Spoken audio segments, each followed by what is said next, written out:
오늘 하나님께서 우리에게 주시는 말씀입니다. 하박국 3장 1절과 2절 2절입니다. 같이 합독하겠습니다. 시온에서 맞춘 선지자 하박국의 기도라. 여호와여, 내가 주께 대한 소문을 듣고 놀랐나이다. 여호와여, 주는 나의 일을 이 수년 내에 부응하게 하옵소서. 이 수년 내에 나타내시옵소서. 진노 중에라도 긍휼을 잊지 마옵소서. 아멘. 하나님 아버지, 주님이 우리의 모습을 보실 때에, 이 나라와 민족의 모습을 보실 때에, 세계가 돌아가는 모습을 보실 때에 진노하실 수밖에 없고 심판하실 수밖에 없는 그런 상황과 환경 속에 우리가 살아가고 있습니다.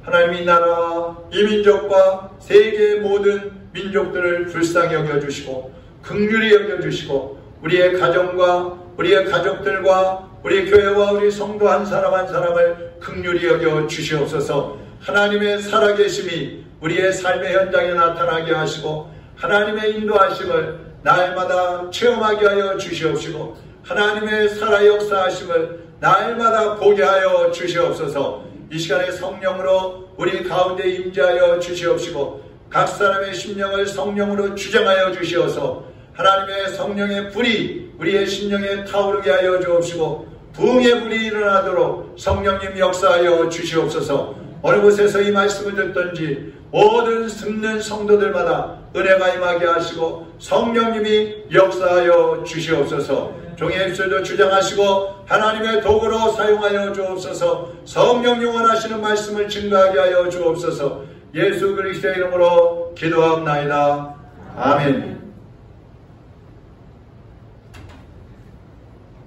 한번 따라하겠습니다. 부흥만이 살 길. 부흥만이 살 길. 부흥만이 살 길. 부흥만이 살 길. 다시 한번 따라하겠습니다. 나는 부흥하리라. 나는 부흥하리라. 나는 부흥하리라. 나는 부흥하리라. 할렐루야. 네. 1990년대까지만 해도 전국의 교회마다 부흥회가 많이 열렸습니다. 그러다가 차츰차츰 이제 사경회, 부흥 사경회라는 이름으로 성경 공부, 성경 세미나식으로 많이 바뀌어졌고요. 지금은 이제 행사 위주로 많이 바뀌어져서 교회들이 운영되고 있습니다. 부흥회에서는 예수님을 믿지 않는 사람들이 예수님을 믿게 되고 또 많은 성도들이 회개하면서 하나님의 성령을 받아서 땅바닥을 구르면서 눈물 콧물을 흘리면서 회개했던 그런 모습들이 생각이 납니다. 아마 여러분도 그런 경험들이 있을 것입니다. 그래서 우리는 부흥이라고 하면 그 당시 옛날에 그 부흥회를 했던 그 모습들을 연상하게 되는 것이죠. 근데 부흥이라는 말의 뜻은 약해진 것이 다시 강해지고 죽어가던 것이 다시 살아난다, 이런 의미가 있습니다. 영적으로 죽어가던 사람들이 다시 살아나는 것, 다시 일어나는 것, 그것이 부흥인 것입니다. 우리나라가 이제 광복절 78주년, 올해가 78주년인데 1945년에 우리나라가 8월 15일 날 광복이 되었습니다. 그 전까지만 해도 우리나라는 이제 없어질 것 같았어요. 많은 독립군들이 활동을 했고 독립을 위해서 싸웠지만 그럼에도 불구하고 나라를 찾는 것이 어렵고 회복되는 것이 힘든 것 같이 그렇게 보였습니다. 그런데 1945년 8월 15일 날 우리나라가 일제에서부터 해방이 되고 광복이 됨을 통해서 우리가 다시 오늘날까지 이렇게 성장해 올 수 있었습니다. 이것을 부흥이라고 하는 것입니다. 하박국 선지자가 활동하던 시대에는 이미 북쪽 이스라엘은 아수르에게 망한 다음이었고 남쪽 유다도 지금 멸망의 길을 향해서 가고 있는 그런 때였습니다. 왕이나 또 제사장, 선지자, 종교 지도자들이나 또 백성들이나 모두가 우상을 섬기고 있었고요. 죄악에 빠져서 하나님을 떠나 있었어요. 그래서 나라 전체가 죽어가고 있는 그런 상황에 하박국 선지자가 하나님 앞에 기도하는 겁니다. 오늘 본문 2절의 말씀이 하박국의 기도인데요. 여호와여, 내가 주께 대한 소문을 듣고 놀랐나이다. 이 소문은 뭐냐면 심판의 소문이에요. 이제 하나님께서 바벨론을 통해서 심판하시겠다는 그러한 말씀을 하신 겁니다. 그러니까 깜짝 놀란 거죠. 여호와여 주는 주의 일을 이 수년 내에 부응하게 하옵소서. 이 수년 내에 나타내시옵소서. 진노 중에라도 긍휼을 잊지 마옵소서. 하나님 진노하시더라도 불쌍히 여겨 주옵소서. 하나님이여 주님의 진노가 임박한 것 우리가 다 알고 있습니다. 그러나 이제 징계하시더라도 이 민족을 불쌍히 여기셔서 다시 회복시켜 주시옵소서. 그렇게 기도하고 있는 것입니다. 오늘날 우리도 이 기도를 해야 합니다. 하나님, 이 민족이 하나님의 뜻을 거스리고 하나님이 말씀하신 것을 행하지 않고 우상과 미신을 따라 살아감으로 인하여 하나님의 징계가 임할 수밖에 없고 하나님의 심판이 임할 수밖에 없지만 하나님 그래도 불쌍히 여겨주시고 이 민족을 다시 한번 회복시켜 주시고 부흥케 하여 주옵소서. 우리는 그런 기도를 해야 하는 것입니다. 이스라엘의 역사를 보면 하나님께 불순종함으로 인해서 심판받는 그런 모습을 볼 수가 있어요. 하나님을 가장 잘 섬길 것 같았던 솔로몬 왕, 가장 세계에서 지혜로웠다고 하는 그 솔로몬 왕이 말년에 하나님을 버리고 우상을 섬기기 시작합니다. 1000명이나 되는 그 후궁들이 가져온 우상들을 섬기면서 나라가 그 아들 때에 둘로 나눠져 버리죠. 그래서 결국은 북쪽 이스라엘도 남쪽 유다도 모두가 우상을 섬기고 하나님을 떠남으로 인해서 아수르와 바벨론에게 멸망을 하게 되는 것입니다. 그 하나님께서 이 역사의 한 중간에서 오늘까지 우리를 다스리고 여기까지 오셨는데 참 놀라운 것은 보세요. 이 이스라엘도 완전히 없어져 버릴 수밖에 없는 그런 위험에 처해 있었어요. 사람들은 다 끌려가서 바벨론으로 끌려갔는데 그 바벨론이 또 페르시아에 망해가지고 유대인들이 페르시아의 포로가 되어버린 겁니다. 그런 상황에서 하나님께서 그 페르시아의 고레스 왕을 감동하셔가지고 이스라엘 백성들을 다시 고국으로 돌아갈 수 있도록 이런 길을 열어주시는 것입니다. 그래서 다시금 이스라엘 민족이 회복되는 역사가 있었고 또 나라가 로마에게 다 멸망해서 없어질 것 같았지만 1948년에 다시 독립을 함으로 인해서 오늘날의 이스라엘 민족이 살아있는 겁니다. 이처럼 절망 중에 소망을 찾고 망해가던 나라나 죽어가던 개인이 다시 살아나고 다시 부흥하고 다시 회복하는 것, 이것을 부흥이라고 하는 것입니다. 자, 그런데 오늘은 더 중요한 부흥을 말씀을 드리려고 합니다. 그것은 영적인 부흥인 것입니다. 신앙생활을 잘하다가 영적으로 게을러져 있는 사람들이 많이 있습니다. 시험에 빠져서 신앙생활을 하지 않는 사람들도 있습니다. 마귀에게 속아서 죄악 가운데 빠져 있는 사람들도 있습니다. 그런 사람들이 모두 다 부흥을 해야 되는 것입니다.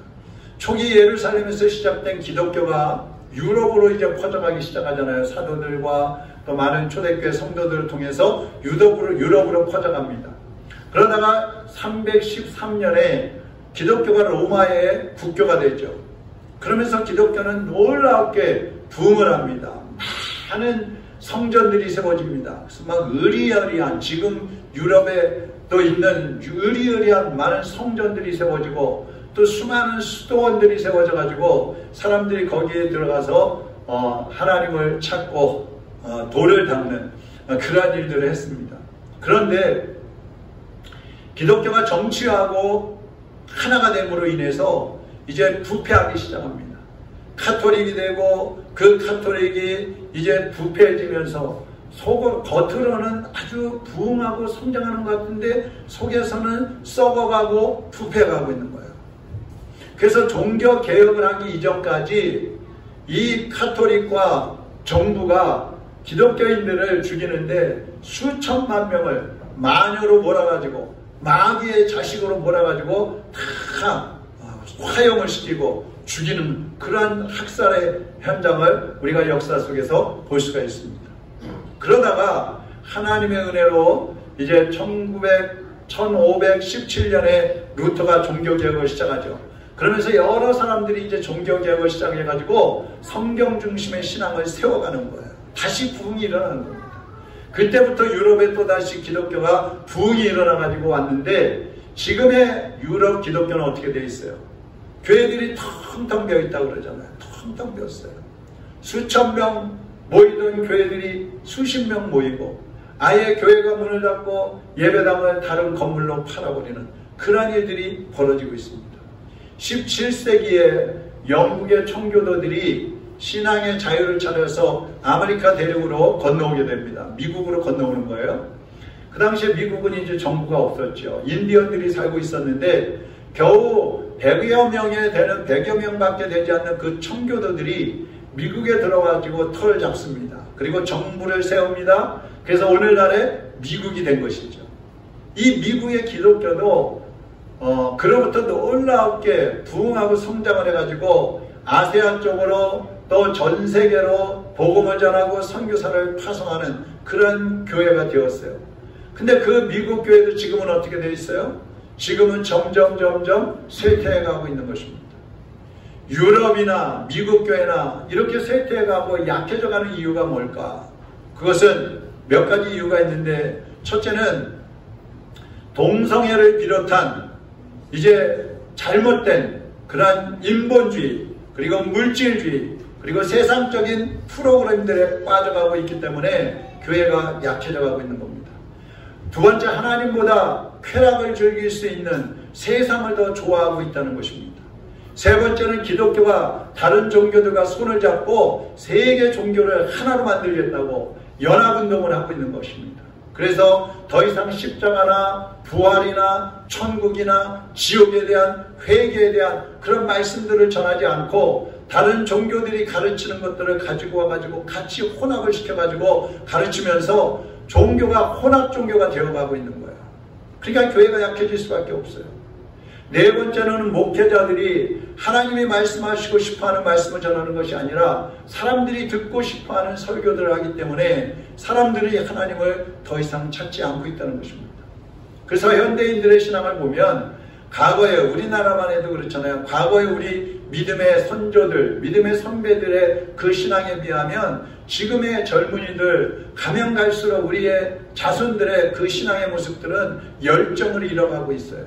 모이기를 힘쓰지 않고 있어요. 한국교회도 점점 비어가고 있어요. 예배 참석하는 것을 시간이 나면 예배를 참석하고 시간이 없고 바쁘면 예배를 빠지고 내 볼 일이 있으면 예배를 빠지고 할 일이 없으면 예배 참석하듯이 그런 식으로 흘러가고 있습니다. 주일 예배에 오는 것을 일주일에 어떤 프로그램 중에 한 가지 참석하는 것처럼 주일 예배를 참석하고 있습니다. 부흥회나 기도회 같은 것들은 점점 없어지고 있습니다. 현대인들의 신앙 열정이 점점 식어가고 있는 거예요. 하나님을 의지하지 않고 있는 거예요. 왜 그럴까요? 그것을 한마디로 하면 살기가 편해져서 그래요. 살기가 편해져서. 그러니까 기독교가 부흥해 가는 걸 보면은요, 잘 사는 나라보다 못 사는 나라들에서 더 부흥이 일어나는 것입니다. 물질이 풍성해졌죠. 의학이 발달하면서 건강해졌죠. 그래서 막 오래 살게 됐잖아요. 개인 생활이 너무너무 편해졌어요. 그러다 보니까 하나님을 의지하지 않고 신앙은 형식화되어져 가고 있다는 거예요. 형식. 하나의 의식처럼 예배를 드리고 있는 거예요. 하나의 의식처럼 하나님을 믿고 있는 겁니다. 많은 종교, 많은 우상들 중에 하나처럼 하나님을 믿고 있는 겁니다. 그런데 더 두렵고 무서운 것은 성도들이 내 영혼이 죽어가고 있다는 사실을 모르고 있다는 것입니다. 그것을 깨닫지 못하고 있고 그것을 두려워하지 않고 있다는 거예요. 지금 우리는 하나님께 기도해야 합니다. 한번 따라하겠습니다. 하나님, 살려주세요. 하나님, 부흥시켜주세요. 이 기도를 지금 해야 되는 거예요. 그럼 우리가 어떻게 해야지 살아날 수 있어요? 어떻게 해야지 우리가 부흥할 수 있습니까? 첫 번째는 회개해야 합니다. 사도행전 2장 38절에 보니까 베드로가 이르되 너희가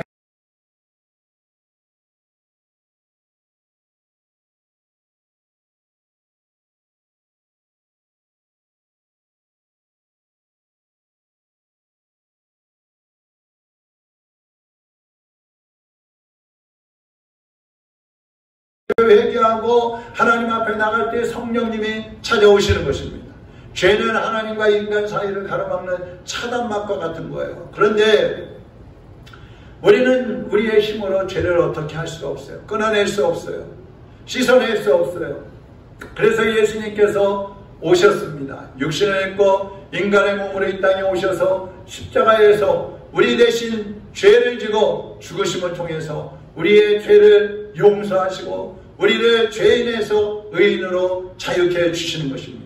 그래서 예수님을 믿어야 죄 용서를 받을 수 있고, 예수님을 믿어야 구원을 받을 수가 있고, 예수님을 믿어야 부흥이 일어날 수 있는 것입니다. 우리가 부흥하려면 그래서 먼저 회개를 해야 됩니다. 요한일서 1장 9절을 우리 같이 한번 읽어보겠습니다. 만일 우리가 우리 죄를 자백하면 그는 미쁘시고 의로우사 우리 죄를 사하시며 우리를 모든 불의에서 깨끗하게 하실 것이요. 아멘. 하나님은 회개하는 사람의 죄를 기억도 안 하신다 그랬어요. 깨끗하게 해주신다 그랬어요. 지우개를 싹싹 지워버리듯이 흔적도 없이 다 없애버려 주시겠다고 약속을 해주고 계십니다. 영적으로 게을렀던 것들을 회개해야 합니다. 하나님 말씀에 불순종하면서 내 뜻과 내 계획과 내 생각대로 살아왔던 것들을 회개해야 합니다. 하나님이 싫어하는 것을 알면서도 내 정욕을 이기지 못해서 나의 이익 때문에 하나님 말씀대로 살지 않고 내 생각대로 살아왔던 것들을 회개해야 합니다. 특별히 세상 사람들 앞에서 하나님의 자녀답게 살지 못했던 것들을 회개해야 합니다. 회개할 때에 용서받을 수 있고 회개할 때에 부흥할 수 있는 거예요. 회개하지 않으면 절대로 죄사함을 받을 수 없고 회개하지 않으면 절대로 부흥할 수 없는 것입니다. 근데 여러분, 오늘날 회개하라 그러면 누가 좋아해요? 여러분도 회개하세요. 내가 무슨 죄 졌지? 회개하라 그러면 난 죄 지은 게 없는데. 회개하라 하면 듣기 싫어. 그래서 사람들은 회개하라는 소리를 듣고 싶어 하지 않고 목회자들은 회개하라는 소리를 하고 싶지 않은 겁니다. 그러나 여러분, 회개해야 합니다. 회개만이 살 길인 것입니다. 회개만이 살 길이에요. 그래서 언제나 기도의 첫 번째 단계는 회개예요. 하나님, 그동안 살면서 하나님의 음성을 듣지 않고 내 뜻과 내 계획과 세상의 소리를 따라서 살아왔던 것들을 회개합니다. 지난주에 우리는 하나님의 음성을 들어야 된다는 말씀을 들었어요. 여러분, 한 주간 동안 어떤 음성을 듣고 사셨습니까? 누구의 소리를 따라서 사셨습니까? 여러분 속에서 일어나는 소리였습니까? 아니면 주변에서 들려오는 세상 소리였습니까? 과연 하나님의 음성을 들으면서 하나님이 원하시는 방향으로 살아왔는지 우리를 돌이켜볼 때에 하나님 앞에 회개하지 않을 수 없습니다. 내가 회개하지 않고 내가 부흥하지 않으면 내 가정도 우리 교회도 이 나라도 위정자들도 회개하지 않고 부흥이 일어날 수 없는 겁니다. 부흥은 나로부터 시작된다 그랬어요. 나로부터, 누구로부터가 아니고 나로부터 부흥이 시작됩니다. 그렇다면 내가 먼저 회개할 때에 회개의 불길이 주변으로 나라로 확산되어져 나가는 것이고 부흥의 불길도 나로부터 시작해서 이 나라 민족까지 세계까지도 퍼져가게 되는 것입니다.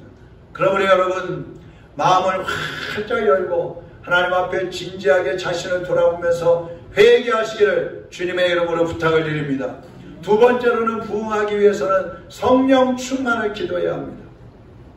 앞에서 사도행전 2장 38절을 읽었는데 거기에 보면 회개하고 죄사함을 받아서 성령을 받으라 그랬어요. 성령을 받으라. 그러니까 성령님은 회개하는 사람에게 오신다는 말씀입니다. 믿음의 열정을 잊어버린 사람들은 성령을 받고 그 열정을 다시 회복해야 합니다. 시험에 빠져서 주저앉아 있었던 사람들은 이제 성령을 받고 소망과 기쁨 가운데 다시 일어나야 됩니다. 성령 충만한 사람들은 특징이 있어요. 특징. 자, 여러분에게 이런 특징이 있나 한번 보세요. 첫 번째, 범사에 감사합니다. 모든 일에 감사해요. 크고 작은 일에 감사합니다. 두 번째, 환경에 관계없이 항상 기뻐한다는 겁니다. 항상 기뻐한다. 세 번째, 하나님의 일을 할 때에 너무너무 행복하다는 것입니다. 하나님의 일을 하는 게 너무 행복한 거예요. 세상의 그 어떤 일보다 하나님의 일을 할 때 막 속에서 기쁨이 있고 감사가 있고 행복하다는 겁니다. 네 번째 특징, 가슴에 뜨거운 열정이 일어나서 주님을 사랑하는 그 열정이 일어나서 도저히 견딜 수가 없어요. 그래서 복음을 전한다는 겁니다. 많은 사람들에게 내가 받은 그 예수님, 예수님의 그 사랑, 내가 만난 그 예수님을 증거하게 된다는 거죠. 다섯 번째 특징, 모든 일에 긍정적이기 때문에 고난 중에도 마음이 평안할 수 있다는 거예요. 여러분, 성령 충만하면은요, 핍박이 와도 고난이 와도 문제가 와도 마음에 평강이 넘치는 것입니다. 할렐루야. 여러분은 이 중에 몇 가지나 있으세요? 초대교회 안디옥 교회가 있었죠. 예루살렘 교회가 있고 대표적인 안디옥 교회가 있었는데 안디옥 교회에서 이제 최초로 선교사를 파송하게 됩니다. 바나바와 바울을 파송하는데 먼저 하나님 앞에 기도합니다. 모든 성도들이 금식하면서 하나님 앞에 기도할 때에 하나님의 성령께서 그들을 파송하라고 말씀을 하시는 거예요. 그래서 바울과 바나바를 세계의 선교사로 파송을 했습니다. 기도할 때 가르쳐 주시는 거예요. 예수님께서도 성령님과 동행하기 위해서 날마다 기도하셨더래요. 날마다. 영국의 찰스 웨슬리는 매일 2시간씩 기도했다고 그랬습니다. 존 웨슬리는 새벽 4시에 일어나서 항상 기도했다고 그랬고요. 종교개혁을 하는 루터는 하루에 3시간씩 기도했다고 그랬습니다. 저드슨 선교사는 이렇게 말했어요. 나는 하루에 12번씩 기도하지 않을 수 없었다. 성경은 우리에게 하나님은 졸지 않으시며 항상 그의 귀를 기울여 우리의 간구를 듣고 계신다고 하셨기 때문이다. 하나님이 항상 졸지도 않으시고 우리에게 귀를 기울이고 계시기 때문에 나는 하나님 앞에 하루에 12번씩 기도하지 않을 수 없었다. 그렇게 얘기하고 있습니다. 저도 이 설교를 준비하면서 부끄럽지만 나는 하나님 앞에 하루에 평균적으로 순수하게 다른 기도 말고 순수하게 무릎 꿇고 기도하는 시간은 얼마나 될까? 내 자신을 점검해 봤어요. 평균 하루에 한 1시간에서 1시간 반 정도 되는 것 같아요. 여러분, 지금처럼 세상이 혼탁해서 하나님의 음성이 들리지 않고 다른 너무 잡다한 소리들이 내 귀를 두드리고 내 마음을 잡아 흔들 때에 우리가 살 수 있는 길은 성령 충만함밖에 없어요. 성령이 충만해야 하나님의 말씀을 통해서 하나님의 영을 통해서 우리의 영이 맑아지게 되고 우리 영이 맑아져야 선과 악을 구별하게 되고 하나님의 음성을 분별하게 되어서 죄를 멀리하고 하나님을 온전히 섬길 수가 있는 거예요. 그래서 날마다 성령 충만하기를 기도하시고 성령님께서 여러분을 통해서 일하실 수 있도록 자신의 정욕을 절제하고 하나님께 여러분 자신을 내어드리시기를 바랍니다. 그럼 하나님이 여러분을 마음껏 사용하시고 성령님께서 여러분을 마음껏 움직이시면 여러분이 부흥하고 여러분이 살아나는 것입니다. 술 마셔본 분들 아시죠? 술 취하면 처음에는 술을 조금 마셔서 제정신이 있을 때는 내가 나를 이렇게 움직일 수 있지만 술 취하면 그 다음에는 뭐가 나를 움직여요? 대답하세요. 난 술 안 마셨는데. 술 취하면 술이 자기를 움직이네요. 술 기운에 의해 술 기운 때문에 내가 하고 싶지 않은 행동도 하고 내가 하고 싶지 않은 말도 하고 내가 자고 싶지 않은 데서 가서 잠을 잘 수도 있고 나도 모르는 사이에 어떤 일들을 저지르고 오고 막 그러는 거예요. 근데 나를 성령님께 내어드리면 성령 충만하면 성령께서 나를 움직여 가시는 거예요. 성령님이 하라고 하시는 대로 내가 움직이는 거예요. 그게 성령 충만입니다. 여러분의 삶이 성령 충만하시기를 주님의 이름으로 축원합니다. 그래서 부흥하시기를 축원합니다. 살아 일어나시기를 축원합니다. 세 번째로 부흥하려면 말씀에 집중을 해야 돼요. 사도행전 10장 44절에 보면 베드로가 이 말을 할 때에 성령이 말씀 듣는 모든 사람에게 내려오시니. 자, 성령이 내려오시는데 어떤 사람에게 내려오셨다 그랬어요? 어떤 사람이요? 말씀을 듣는 모든 사람에게 내려오셨다 그랬어요. 이게 뭐냐면 고넬료라는 로마의 백부장이 있었어요. 군인을 100명을 통솔하는 그런 장군이에요. 장군. 근데 이 사람이 예수님을 믿게 됐습니다. 근데 어느 날 기도하는데 성령님께서 베드로 사도를 모셔서 말씀을 들어라. 오늘날로 하면 부흥해라라는 거예요. 그래서 베드로를 자기 집으로 모셨어요. 가족과 친척들 다 모아놓고 베드로 사도를 모시고 말씀을 듣는데, 말씀을 들을 때에 베드로가 하나님의 말씀을 설교하고 있을 그 시간에 성령님이 거기 모인 모든 사람에게 임했다고 하셨어요. 말씀을 들을 때 성령님이 임하시는 거예요. 여러분이 말씀을 간절히 사모하고 그 말씀을 내 마음으로 환영하고 받아들일 때 하나님의 성령이 임하실 줄로 믿습니다. 누가복음 24장에 보면 예수님이 십자가에 못 박혀 죽으신 다음에 2명의 제자가 엠마오로 내려가고 있었어요. 실망을 하고 내려가고 있었죠. 근데 엠마오로 한참 걸어가고 있는데 갑자기 어떤 한 분이 나타나가지고 막 얘기하는 거예요. 말씀을 하시는 거예요. 너희들 무슨 얘기하고 있어? 예루살렘에서 얼마 전에 우리 예수님 돌아가셨는데 당신은 그거 몰라요? 아, 그랬구나.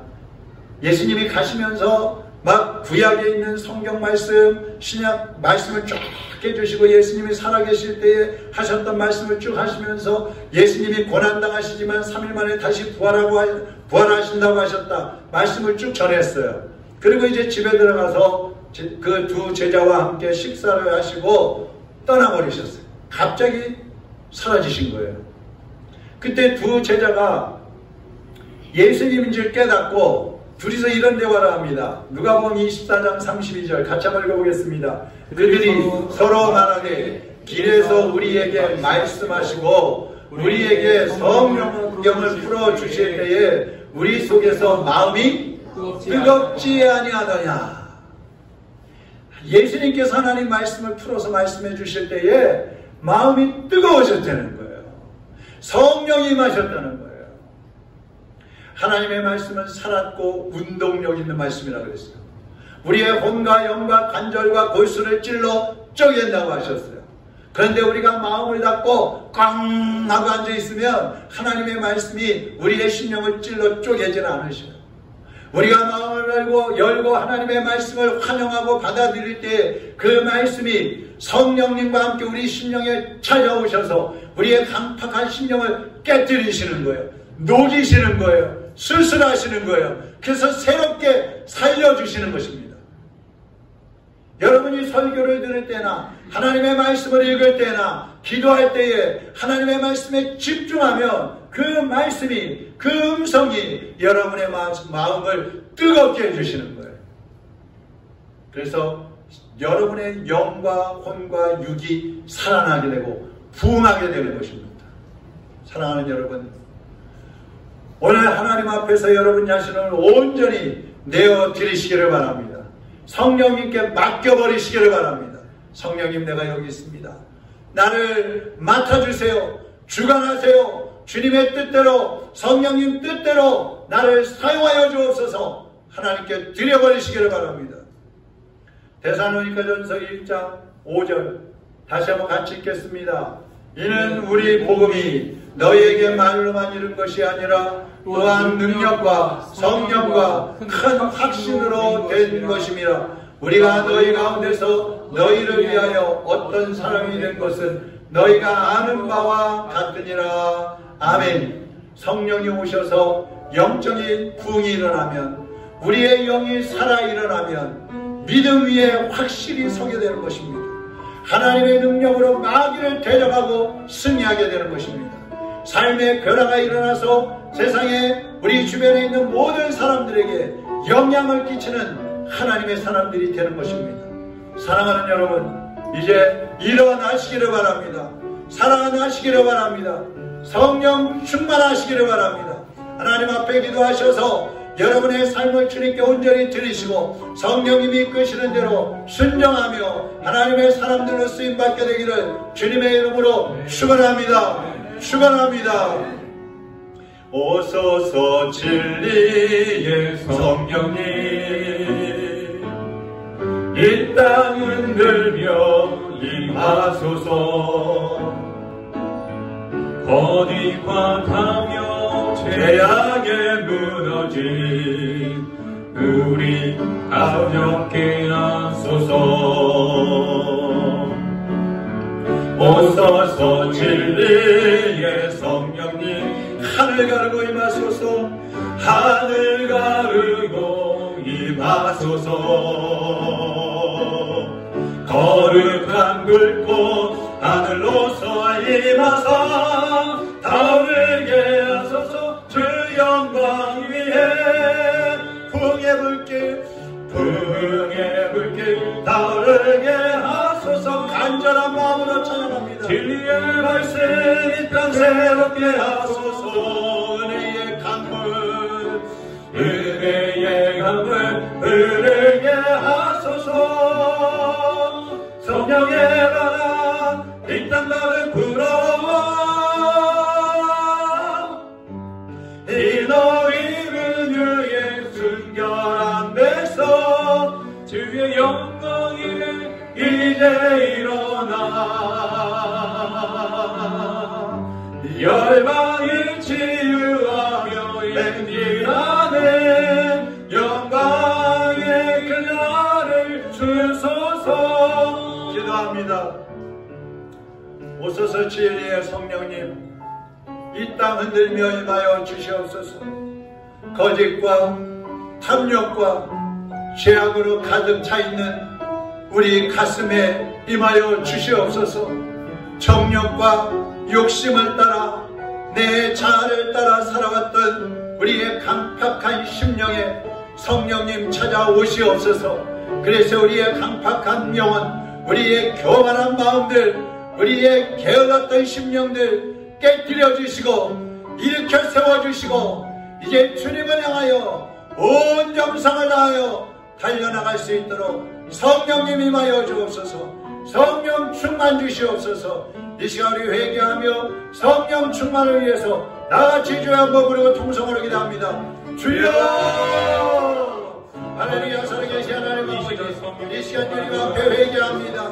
우리의 마음을 강팍하여서 하나님의 음성을 듣지 못하고 주님의 뜻에 따라 살지 못했던 것들을 회개합니다. 주여 용서하여 주옵소서. 우리가 잘하고 있다고 생각하며 부지런과 열심과 결정을 품주었던 것들을 회개합니다. 주여 용서하여 주옵소서. 사람이 보지 않는 것으로 인하여 숨어서 범죄하고 숨어서 우상을 섬기고 숨어서 하나님의 뜻을 어겼던 모든 죄악들을 주여 용서하여 주옵소서. 하나님 아버지 이 시간 하나님의 성령으로 충만하여 주옵소서.